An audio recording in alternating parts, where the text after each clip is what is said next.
Indonesia adalah negeri kepulauan terbesar di dunia yang terus berkembang dan terus bertransformasi. Dalam beberapa tahun terakhir, isu pemekaran wilayah kembali mengemuka di Indonesia, bukan hanya sebagai strategi pemerataan pembangunan, tetapi juga sebagai jawaban atas dinamika sosial, ekonomi, dan politik yang terjadi di berbagai daerah di Indonesia. Tapi di balik itu semua muncul berbagai macam tantangan dan pertanyaan. Apakah benar pemekaran wilayah akan membawa kesejahteraan bagi masyarakat atau justru menyisakan banyak pekerjaan rumah yang baru bagi pemerintah?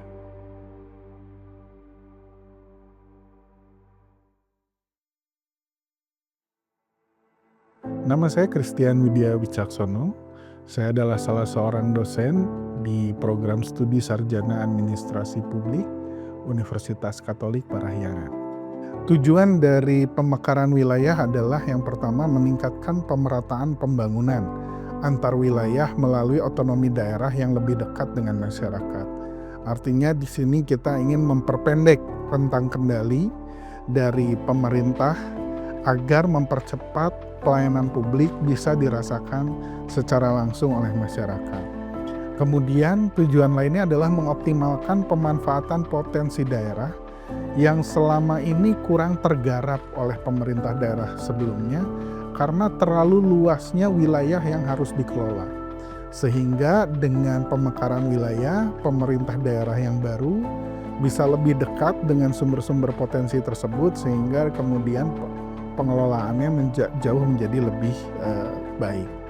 Lalu yang terakhir adalah termasuk mengangkat terkait dengan identitas lokal ya. Artinya bagaimana identitas sosial kultural yang dimiliki oleh masyarakat setempat menjadi tidak terabaikan karena ada hal-hal yang bersifat khas di wilayah-wilayah tertentu sehingga ada rekognisi, ada pengakuan terhadap identitas sosial kultural tersebut sebagai bentuk aspirasi politik lokal.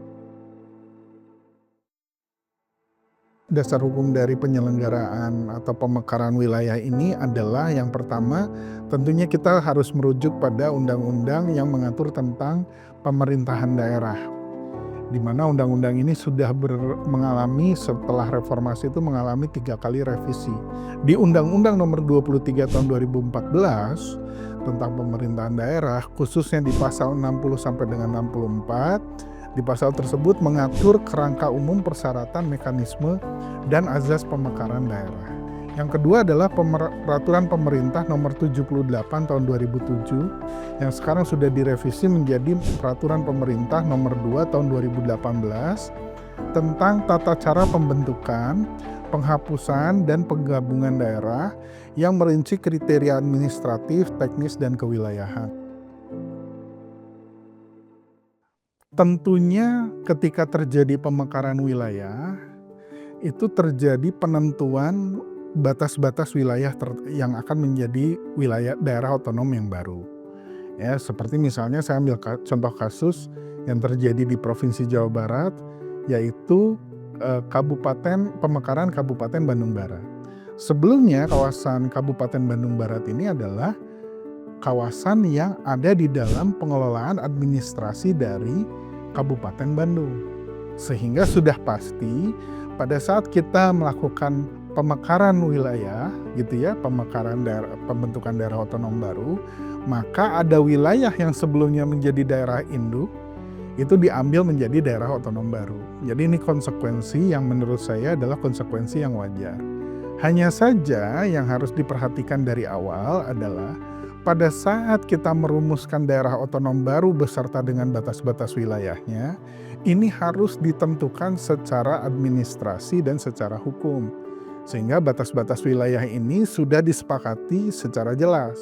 Bahkan di dalam proses politiknya pun harus bisa mendengarkan aspirasi dari berbagai macam pihak. Sehingga kemudian nanti di akhir tidak mengakibatkan katakanlah kebingungan gitu ya, atau bahkan menimbulkan potensi konflik baru karena daerah induk misalnya merasa wah di kesepakatan awalnya tidak seperti ini gitu ya untuk pemekaran wilayah tersebut, sehingga akhirnya berujung dengan konflik yang justru membuat daerah induk dan daerah pemekaran ini menjadi tidak sinergi satu dengan yang lainnya. Karena daerah induk itu nantinya di kedepannya masih ada sejumlah tanggung jawab terhadap daerah pemekaran, termasuk di dalamnya adalah misalnya terkait dengan penyerahan aset-aset begitu ya. Itu kan harus jelas. Nah, seperti dulu ketika Provinsi Banten dimekarkan dari Provinsi Jawa Barat, ada proses pengalihan aset-aset dari pemerintah Provinsi Jawa Barat kepada pemerintah Provinsi Banten. Jadi tidak melepas begitu saja gitu ya setelah terjadinya pemekaran wilayah. Maka dari itu harus ada sinergi yang baik ya antara daerah otonom baru dengan daerah induknya. Tentu ketika ada daerah otonom baru begitu ya, maka kemudian yang diharapkan ya, masyarakat setempat, ini dampak positifnya, masyarakat setempat yang ada di daerah otonom baru itu bisa mengakses layanan publik dengan lebih cepat. Terutama layanan-layanan yang tidak bisa menggunakan jaringan internet. Jadi layanan-layanan yang harus bertatapan langsung dengan penyedia layanan. Contohnya apa? Layanan kesehatan. Yang kedua adalah peluang akselerasi pembangunan ekonomi lokal ya, termasuk investasi pada infrastruktur fisik dan kebijakan daerah yang disesuaikan dengan potensi setempat. Karena dengan semakin dekatnya rentang kendali antara pemerintah dengan masyarakatnya, maka pemerintah daerah itu bisa membaca dengan lebih jernih, dengan lebih mendalam apa sih yang menjadi kebutuhan dan permasalahan yang dirasakan oleh masyarakat di tingkat lokal. Sehingga kebijakan-kebijakan yang dibuat, program-program yang dilaksanakan, proyek-proyek yang disediakan itu betul-betul berhubungan dengan kebutuhan dan permasalahan yang dirasakan oleh masyarakat. Dengan demikian tentunya terjadi peningkatan kesejahteraan masyarakat karena kebutuhan dan permasalahannya bisa dipenuhi dan bisa dipecahkan melalui kebijakan-kebijakan pemerintah. Dan terakhir adalah kohesi masyarakat setempat atau rasa ikatan persaudaraan di antara masyarakat setempat yang merasakan identitas kelokalan yang sama, ini dapat meningkat dengan baik sehingga proses mereka dalam bekerja sama ya, menyelesaikan masalah-masalah yang mereka rasakan bersama secara kolektif itu jauh lebih baik. Dengan demikian tentunya ada pemberdayaan jadinya terhadap pemerintah daerah dan anggota legislatif lokal di daerah. Nah, bagaimana kemudian dampaknya bagi daerah induk? Tentunya ketika ada pemekaran wilayah, potensi-potensi pajak yang selama ini didapatkan hasilnya oleh pemerintah daerah sebelumnya, mau tidak mau kan harus diberikan kepada pemerintah daerah yang baru begitu ya. Dan demikian tentu ada dekadensi ya, ada pengurangan atau ada penurunan penerimaan dari pemerintah daerah setempat. Kemudian juga skala ekonomi gitu ya, tentu setelah pasca pemekaran, skala ekonomi cakupan masyarakat yang katakanlah kan dulu orang menjual jumlah masyarakat atau bukan menjual ya, mendeskripsikan lah katakan begitu ya, mendeskripsikan jumlah masyarakat yang ada di wilayahnya itu sebagai potensi daya beli. Jadi karena wilayahnya cukup luas, jumlah penduduknya relatif cukup banyak, maka pemerintah daerah bisa menjelaskan ini potensi daya belinya, ini potensi yang kami miliki. Sehingga kemudian ketika wilayahnya berkurang, maka potensi skala ekonomi seperti ini pun ikut berkurang ya.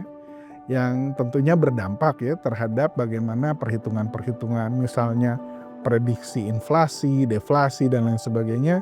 Ya perlu penghitungan ulang ya, perlu penyesuaian-penyesuaian, menyesuaikan dengan realitas setelah terjadinya pemekaran wilayah.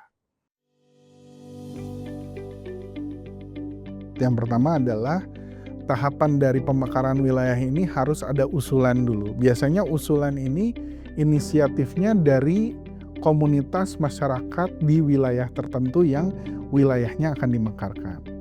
Nah, koalisi masyarakat ini kemudian akan katakanlah menyampaikan aspirasinya, mereka akan minta kesempatan audiensi dengan DPRD setempat ya, lalu kemudian DPRD menerima audiensi mereka dan dibicarakan peluang terjadinya pemekaran wilayah tersebut. Lalu kemudian setelah dibicarakan dan dirasa kemudian ada urgensi ya, ada desakan yang kemudian dirasa memang penting dan masuk akal, maka untuk membuat ini menjadi lebih rasional dilakukanlah apa yang dinamakan penyusunan naskah akademik ya, dan kajian kelayakan untuk pemekaran wilayah. Jadi ini biasanya pada level ini akan dicari tim peneliti ya, biasanya dari perguruan tinggi atau dari lembaga riset yang independen yang bisa memberikan penilaian yang objektif apakah wilayah tersebut layak dimekarkan atau tidak. Dan kajiannya ini ya berdasarkan peraturan pemerintah tadi gitu ya. Peraturan pemerintah yang sudah disebutkan sebelumnya, karena di situ ada indikator-indikator yang harus dipenuhi, di mana indikator yang terpenuhi tersebut menjadi alasan wilayah tersebut layak dimekarkan. Lalu kemudian setelah hal tersebut dilakukan, maka kemudian dikonsultasikan dengan pemerintah daerah setempat.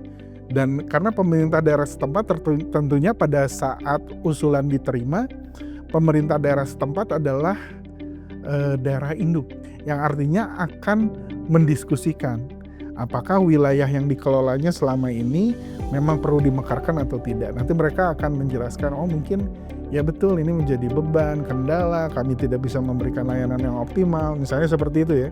Maka kemudian peluang pemekaran ini menjadi lebih luas.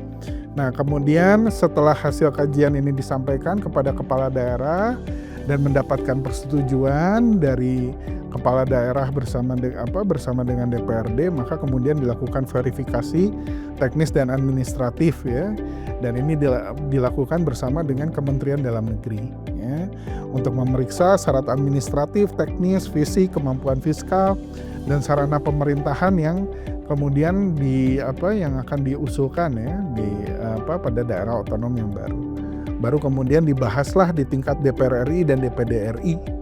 Setelah hasil kelayakan tersebut, kemudian ada pembahasan ini yang dilakukan di DPR RI dan DPD RI ini berdasarkan hasil rekomendasi dari Kemendagri. Jadi setelah Kemendagri juga membuat kajian, mempelajari naskah akademik dan lain sebagainya, baru diusulkan kepada DPR RI dan DPD RI. Lalu kemudian dilakukan penetapan apabila disetujui oleh Presiden melalui undang-undang atau peraturan pengganti undang-undang, lalu kemudian dilakukanlah implementasi pemekaran wilayah. Ini untuk mekanisme yang dilakukan melalui pintu pemerintah pusat. Karena bisa juga daerah otonom baru itu diusulkan melalui lembaga legislatif. Artinya diusulkan melalui DPR RI. Begitu ya, dan saat ini keduanya kalau di Indonesia sedang dimoratorium. Baik jalur yang melalui melalui pemerintah maupun jalur yang melalui DPR RI.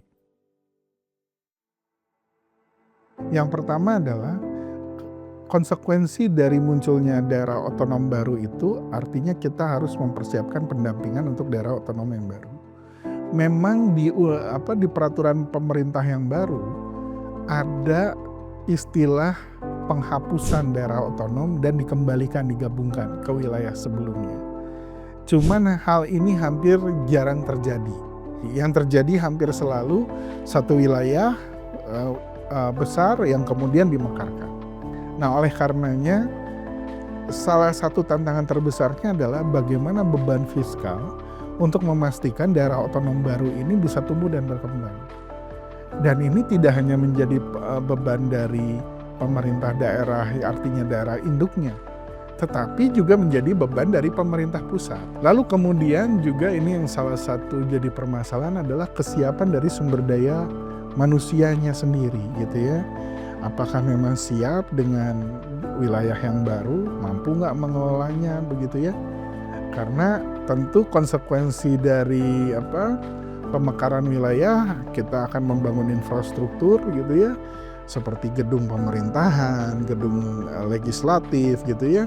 Lalu kemudian juga ini akan menambah berbagai macam biaya, konsekuensi kepada pilkada dan pemilu gitu ya, dan seterusnya yang harus diperhitungkan dengan baik. Mampu nggak kita menghasilkan sumber daya manusia yang berkualitas dari proses tersebut, yang memang kemudian pada saat mereka mulai memegang kewenangan untuk mengelola pemerintahan daerah, memang mereka punya kompetensi untuk melakukan tersebut. Lalu kemudian pada saat pemekaran wilayah, ketika batas-batas wilayah administrasinya tidak ditetapkan sejak awal, ini akan menciptakan peluang terjadinya konflik yang justru merugikan karena daerah otonom baru dengan daerah induk semestinya bersinergi ya. Tidak bisa mereka saling berkonflik satu dengan yang lainnya karena masih ada tanggung jawab dari daerah induk untuk memastikan bahwa daerah otonom barunya bisa tumbuh dan berkembang dengan baik. Lalu kemudian salah satu tantangannya untuk pemekaran wilayah ini adalah blaming, menyalahkan kepada elit politik lokal yang biasanya dikatakan mereka inilah yang katakanlah bernafsu gitu ya, yang menginginkan pembentukan daerah otonom baru. Dan ini isu-isu seperti ini tidak bisa tidak akan terjadi dan perlu diantisipasi begitu ya. Nah, oleh karenanya yang tadi saya sudah singgung di awal bahwa akan ada kajian akademik untuk pembentukan naskah akademik dari usulan pemekaran wilayah ini harus dilakukan secara independen ya. Dan tentunya tantangan terakhir yang perlu kita antisipasi adalah kesenjangan ekonomi antar wilayah ya. Karena bisa jadi ini menjadi tantangan yang perlu diperhatikan ya. Butuh upaya-upaya yang terencana secara sistematis agar ini bisa tertangani dengan baik. Artinya hati-hati bahwa potensi tantangan berikutnya adalah kesenjangan pembangunan seperti ini ya, antara satu wilayah dengan wilayah lain yang membutuhkan membangun pengertian di antara masyarakat, pemangku kepentingan bahwa daerah otonom baru itu kalau betul-betul kita akan usulkan jadi dimekarkan, harus diperhatikan tahapan-tahapan prosesnya untuk menjadi wilayah yang betul-betul otonom dan bisa menyelenggarakan layanan publik dengan optimal.